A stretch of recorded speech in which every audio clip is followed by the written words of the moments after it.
Hello everyone, स्वागत है आप सभी का आपके अपने यूट्यूब चैनल में जिसका नाम है बायोलॉजी कॉन्सेप्ट और मैं हूं सुरभि माथुर।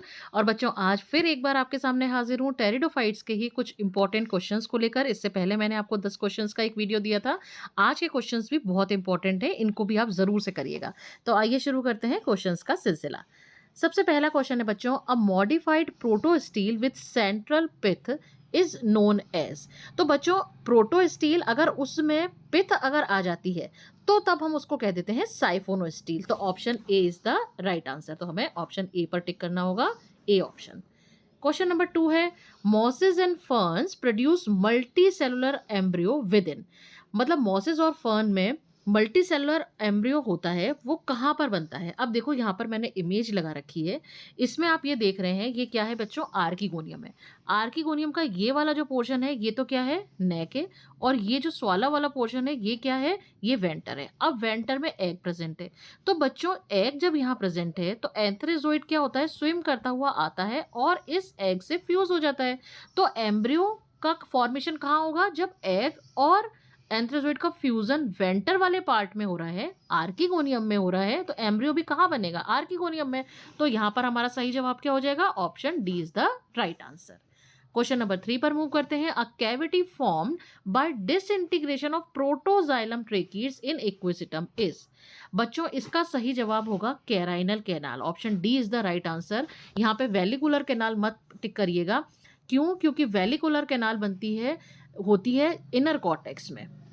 और इनर कॉर्टेक्स में पैरेन्काइमेटस सेल्स के डिसइंटीग्रेशन से या सेपरेशन से वेलिकुलर कैनाल का फॉर्मेशन होता है। जबकि जो प्रोटोजाइलम ट्रेकीड्स हैं उसके डिसइंटीग्रेशन से जो कैविटी बनती है उसको हम कहते हैं कैराइनल कैनाल। तो यहाँ पर option D is the right answer. Question number 4 है, राइजोफोर इज फाउंड इन। यहाँ पे बच्चों की जो इमेज आप देख रहे हैं ये है सिलेजिनिला की। इसमें आपको ये जो स्ट्रक्चर दिख रहे हैं, ये पतले लंबे से छोटे से ये स्ट्रक्चर जो दिख रहे हैं जिन पे मैं सर्कल लगा रही हूँ बच्चों, ये स्ट्रक्चर है राइजोफोर के। तो ये राइजोफोर मिलता है बच्चों सिलेजिनिला में। तो option D is the right answer. Question number 5 है, the smallest aquatic fern often used as biofertilizer is. बच्चों, बहुत ज्यादा इंपॉर्टेंट क्वेश्चन है। स्मॉलेस्ट एक्वेटिक फर्न जिसका कि बायो फर्टिलाइजर के रूप में यूज किया जाता है वो है Azolla pinnata. Option D is the right answer. Azolla जो है वो क्या है, वो है एक टेरिडोफाइट और इसमें एक एल्गी मिलती है जिसका नाम है एनाबिना। और वो एनाबिना क्या होती है, वो नाइट्रोजन फिक्सेशन का काम करती है। तो इसीलिए एजोला पिन्नेटा को as a biofertilizer use में लिया जाता है। Option D is the right answer. Question number 6 है, trabeculae in Selaginella represents the modification of.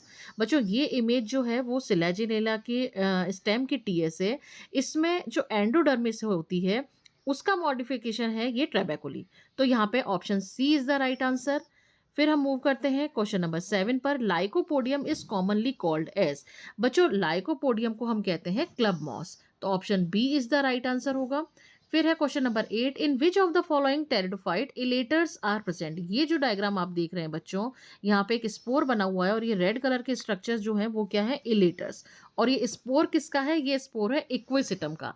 तो क्वेश्चन नंबर 8 का सही जवाब होगा सी, इक्विसिटम।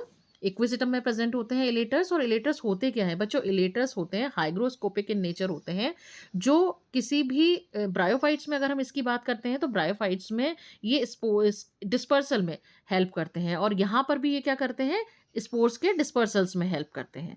तो इक्विसिटम में ये मिलते हैं, तो इसलिए इसका सही जवाब इक्विसिटम, एस ई भी आएगा, इक्विसिटम। इक्विसिटम की स्पेलिंग में सही लिख देती हूँ, इक्विसिटम, इक्विसिटम, SETUM। ठीक। Question number 9, which is rootless fern. तो इसका सही जवाब होगा बी, साल्विनिया। और क्वेश्चन नंबर 10 है, सिलेजिनेला इज। अब देखो, सिलेजिनेला जो है बच्चों वो हेटेरोस्पोरस भी होता है और हेटेरोगेमस भी होता है। Option B is the right answer. इसमें चूंकि दो तरह के स्पोर बनते हैं, माइक्रोस्पोर और मेगास्पोर, इसीलिए हमें हेटेरोस्पोरस कहते हैं। और माइक्रोगैमेटोफाइट और मैक्रोगैमेटोफाइट बनते हैं, इसीलिए इसे हेटेरोगेमस कहते हैं। तो option B is the right answer. तो ये बच्चों आज हमने टोटल 10 क्वेश्चंस किए। इन क्वेश्चंस में कहीं पर भी कोई डाउट आता है, कोई डिटेल डिस्क्रिप्शन आपको चाहिए, किसी का कोई कीवर्ड आपको समझ में नहीं आ रहा, तो आप मुझसे कमेंट करके पूछ सकते हैं। आज के लिए इतना बहुत है। अगर आपको वीडियो पसंद आया हो तो प्लीज़ इसको लाइक करिएगा, शेयर करिएगा और चैनल को सब्सक्राइब करिएगा। Thank you very much.